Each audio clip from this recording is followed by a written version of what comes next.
Muy bien. Hemos estado estudiando y si queremos estudiando sobre lo que es la era. ¿De qué? Hemos estado estudiando. ¿La era de qué? Pero Evangelio. la era del Evangelio, ¿ya? Eso estamos haciendo justamente la era del Evangelio. ¿Y en qué año empieza la era del Evangelio y en qué año culmina? 4 Termina. antes de Cristo y ¿Ya? 33. Empieza en el año 4 antes de Jesucristo y termina en el 33, ¿no? ¿Por qué le termina en el 33? Porque fue de toda la vida de Jesucristo. Porque la era del Evangelio relata base a toda la historia de la vida de quién? De Jesucristo, ¿no? De Cristo Jesús, ¿no? Muy bien. Sin ese periodo no habría, ¿qué cosa? Sin ese periodo del Evangelio no habría iglesia. ¿Entiendes? ¿Por qué? ¿Quién es el fundador de la iglesia? ¿Quién es el fundador de la iglesia? Hablen fuerte. Jesucristo es el fundador, ¿no? Jesucristo fue el fundador justamente y construido sobre la fe en Cristo Jesús, cuyo ejemplo fue la confesión de ¿quién? ¿Quién fue el que confesó que Jesucristo era el Hijo del Dios viviente? ¿Se acuerda? Pedro. Era Pedro, ¿no? Cuando Jesús le dice, ¿quién soy yo? Y algunos dijeron, bueno, algunos dicen que tú eres un profeta, otros dicen que tú eres Elías, pero Pedro dijo, yo creo que tú eres el Hijo del Dios viviente, ¿no? Tú eres el Hijo del Dios viviente, ¿no? Entonces, hemos visto también por qué Pedro le dice que Jesús menciona el nombre del Hijo del Dios viviente, ¿no es cierto? Porque, Tiene un objetivo, ¿por qué? porque hay personas que adoran estatuas de forma de Jesús. Muy bien. Y él es como el Dios viviente. Claro, ¿no? Entonces, los demás pueblos tenían su propio Dios, ¿no es cierto? Pero era Dios creado por el hombre, ¿no? Era Dios creado por el hombre. Sin embargo, Pedro está confesando de que Jesús era el Hijo del Dios verdadero, el Dios creador del universo. ¿Amén? ¿Hasta estamos bien? Muy bien, ya que la misión fue fundada de la iglesia, es proclamar, ¿qué cosa es?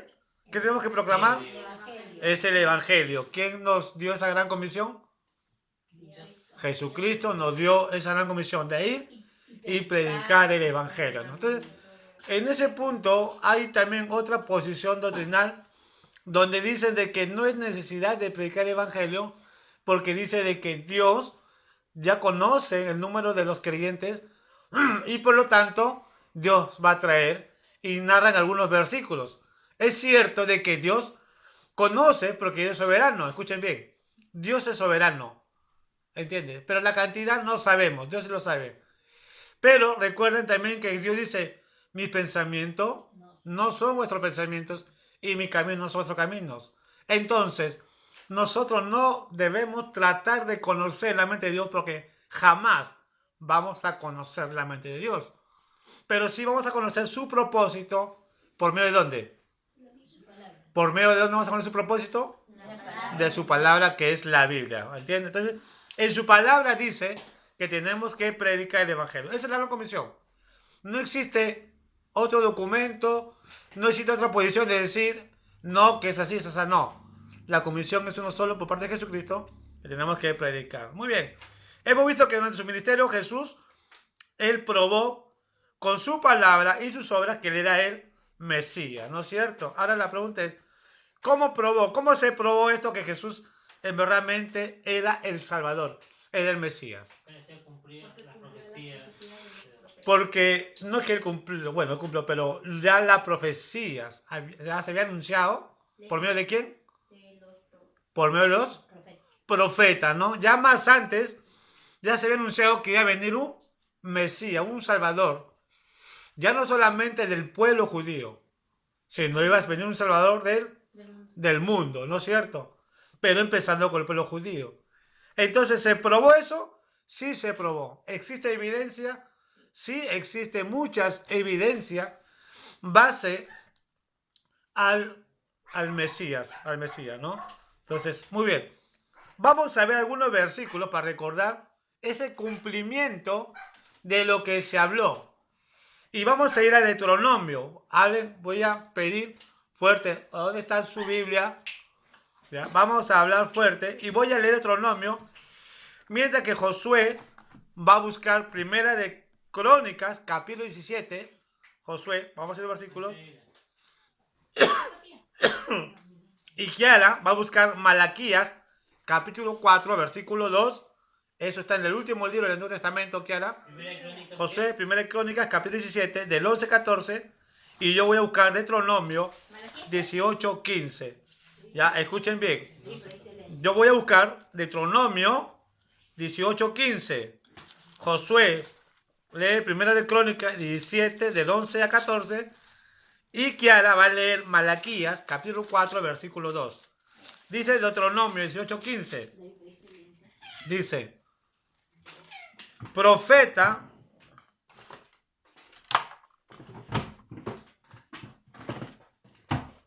dice así, profeta en medio de ti, de tus hermanos, como yo te levantará, Jehová Dios, él oiréis. Dice justamente el nombre, y 19 dice, mas a cualquiera que no oyere mi palabra, que él hablare en mi nombre, yo le pediré cuenta, ¿no? Entonces, cuando Jesús vino a enseñar, a proclamar el evangelio.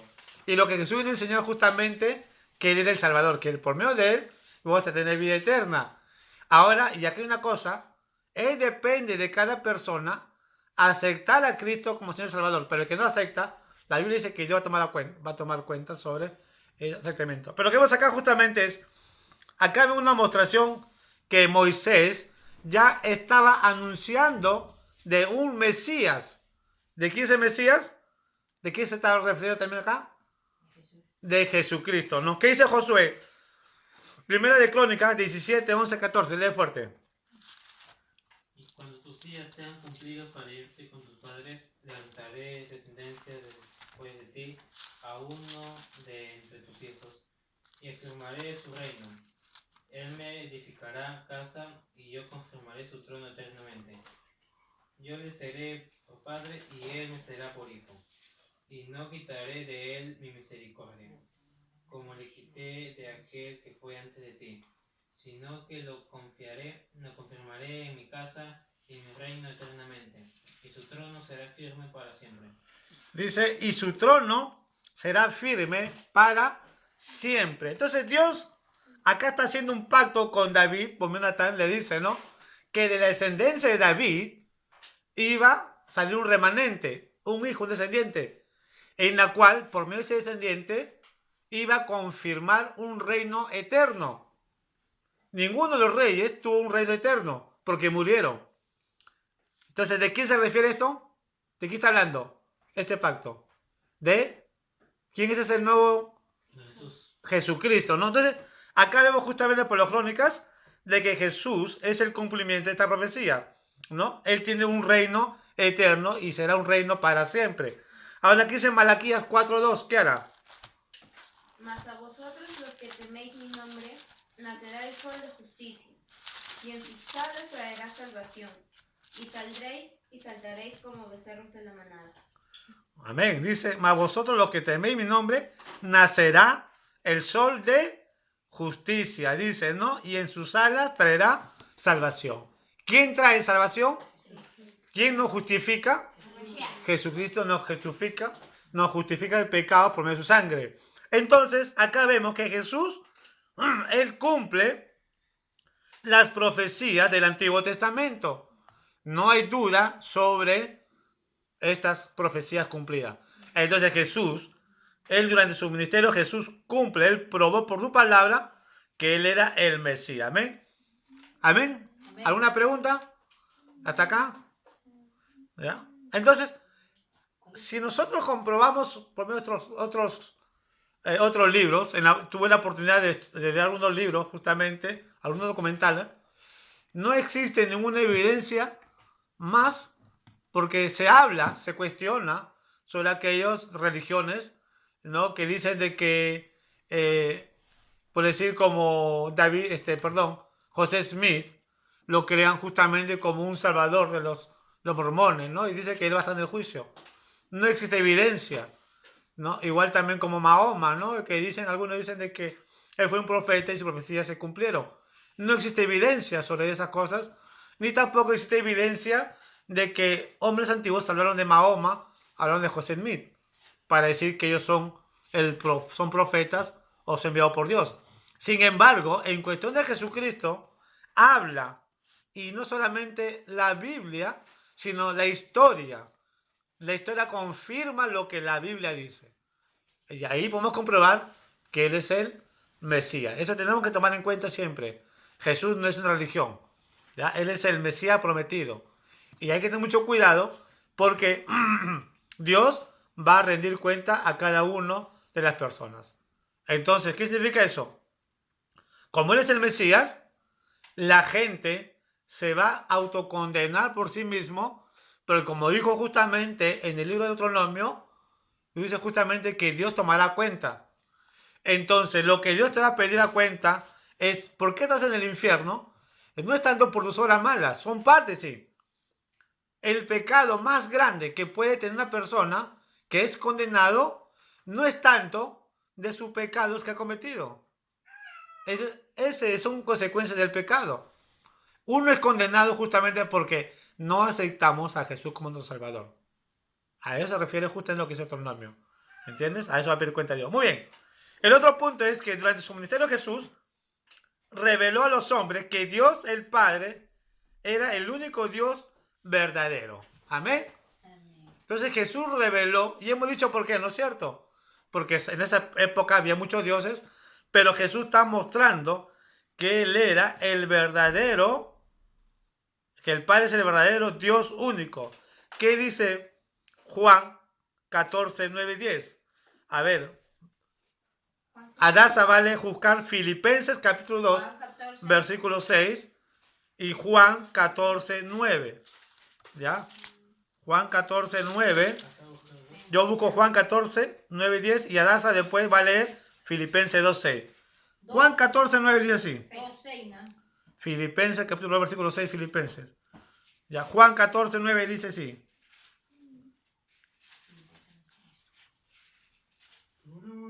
Y viendo, estoy en Lucas. Juan 14. Juan 14, 9 dice así. Jesús le dijo, ¿tanto tiempo haces que estoy con vosotros y no me habéis conocido, Felipe? El que me ha visto a mí, ha visto al Padre. ¿Cómo pues dices tú, muéstranos al Padre? ¿No crees que yo y el Padre, ¿no crees que yo soy en el Padre y el Padre en mí? La palabra que yo hablo, no lo hablo por mi propia cuenta, sino el Padre que mora en mí, Él las hace, las obras. Muy bien. Y en el versículo 10:30 dice, yo y mi Padre, uno somos, ¿no? Entonces, ¿qué dice Filipenses 2:6, Adasa? 2:6. Sí. Él, siendo en forma de Dios, no estimó al ser igual a Dios como cosa que aferrarse. Muy bien. Entonces acá vemos justamente, acá estamos viendo justamente de que Jesús está revelando que el único verdadero es Dios el Padre, ¿no? Entonces Felipe dice, demuéstrame el Padre y no basta. Entonces, quisiéramos conocer el Padre. Entonces Jesús está mostrando que Él es también el Padre. O sea, la palabra Jesús, ya que hay una confusión para muchos. La palabra del Hijo de Dios no es que Jesús sea el Hijo de Dios engendrado por Dios. ¿Me mejor entender? La palabra Hijo de Dios es un título. Es el título. Él vino como Hijo de Dios. Por eso cuando vemos en el libro del Evangelio y dice justamente, y será llamado Hijo de Dios. No dice será el Hijo de Dios. Entonces Dios mismo se hizo hombre y vino en forma humana como hijo, despojándose de su deidad, de su poderío. Por eso Jesús le dice a Felipe, él y el Padre es uno solo. Le está mostrando que el Padre está con ellos, que el Dios es el único Dios verdadero que también está con él por medio de la persona de Jesucristo. Esta personalidad de Dios en medio de Jesucristo, quiero que ustedes conozcan, se llama la teofanía de Dios. la teofanía de Dios. Teo, Dios, fanía significa la personificación. O sea, Dios se personifica en una persona, en la persona de Jesucristo. Dios se puede personificar en muchas cosas, porque Él es Dios. Lo hemos visto en el Antiguo Testamento cuando se le presenta a Moisés una zarza. Hemos visto justamente cuando se presenta a Elías por medio del tornado. Hemos visto justamente cuando se presenta a Abraham por medio de ángel. Y acá estamos viendo de que Dios se ha personificado en la persona de Jesucristo. Eso se llama, ¿cómo se llama eso? Teofanía. Se llama la teofanía. ¿Dónde podemos sacar esa palabra? Vemos en el diccionario. Y la teofanía solamente se está... es una palabra especialmente de un ser divino. Es la personalidad de un ser divino. Se refiere solamente a Dios. Esa es teofanía. ¿Ya? Y eso debemos tener en cuenta porque hay denominaciones que todavía están en duda de decir, Jesús no es Dios, es el Hijo de Dios. Sí, vino como Hijo de Dios. Pero la palabra Hijo de Dios es un título. ¿Entienden? Es un título. ¿Ya? ¿Es claro? Por eso Jesús en el Evangelio de Juan se presenta como que Él, el Padre, es una persona en unidad. La Biblia habla el concepto de la triunidad. No habla literalmente de la triunidad, pero sí vemos el concepto de la triunidad. Eso vemos ante la Biblia. ¿Entiendes? Entonces tenemos que tener en cuenta, cuando estudiemos la Biblia, tenemos que leer el concepto de a dónde queremos conocer de Dios. Y hay pasajes bíblicos que habla de la triunidad, en el término, en el concepto. ¿Me dejo entender? No en algo directo. ¿Está claro hasta ahí una pregunta? ¿Preguntas? Porque después va a hacer preguntas. Muy bien, ya. Entonces, hemos visto que durante su misión, Jesús cumple la profecía. Jesús revela que el Dios, el Padre es el único, es el Padre verdadero. Y también, durante su ministerio, Jesús satisface la verdadera necesidad del pueblo. Que también hemos visto justamente. Josué, búscate Marcos, capítulo 6, versículo 34. Adasa, búscate. Kiara, toca Kiara. Búscate San Juan, capítulo 20, versículo 30. Vemos que Jesús satisface las verdaderas necesidades del pueblo. Marcos 6:34. Marcos 6:34. Josué, ¿qué dice Marcos 6:34? Y salió Jesús y vio una gran multitud, y tuvo compasión de ellos porque eran como ovejas que no tenían pastor, y comenzó a enseñarles muchas cosas. Muy bien. Kiara. Juan 20:30.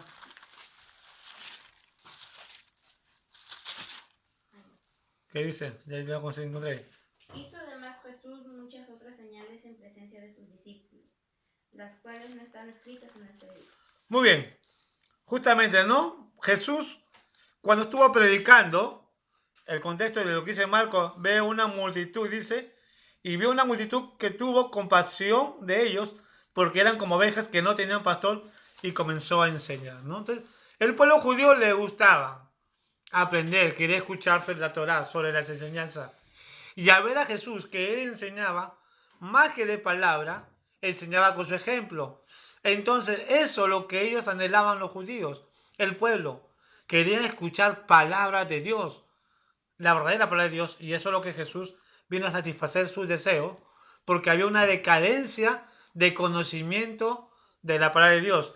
Y en el versículo de Juan 20:30 dice, hizo además Jesús muchas otras señales en presencia de sus discípulos, las cuales no están escritas en este libro. Entonces, Jesús vemos que no solamente enseñó, sino también Jesús, a ver, la necesidad del pueblo, de muchos enfermos, Jesús comenzó a sanar. Había muchos enfermos. Sabemos de la historia que habían cojos, ciegos, paralíticos, endemoniados, y Jesús comenzó a enseñar. Ahora, uno de los propósitos que también el Mesías tenía que venir con poderes de milagros y prodigios. Es por eso de que Malaquías dice claramente que el sol de justicia tiene que nacer justamente con poderes, ¿no?, de sanación, para mostrar que Él es el Mesías, ¿no? Y cuando Jesús vino, comenzó a sanar. Entonces, Él le mostró que Él era el Dios, Él nos vemos acá justamente que satisfació los deseos, las necesidades del pueblo judío. Y no solamente del pueblo judío, aún también yo digo que también del mundo. Pero cuando nosotros hablamos con fe, Dios provee. He escuchado muchos testimonios cómo Dios provee las necesidades, ¿no? Y Dios sigue proveyendo, porque es un Dios de amor. Y Dios siempre está pendiente de su creación y aún más de sus hijos, de todo aquel que le hemos recibido a Jesús como nuestro Señor y Salvador. Amén. Amén. ¿Alguna pregunta? ¿Alguna pregunta acá?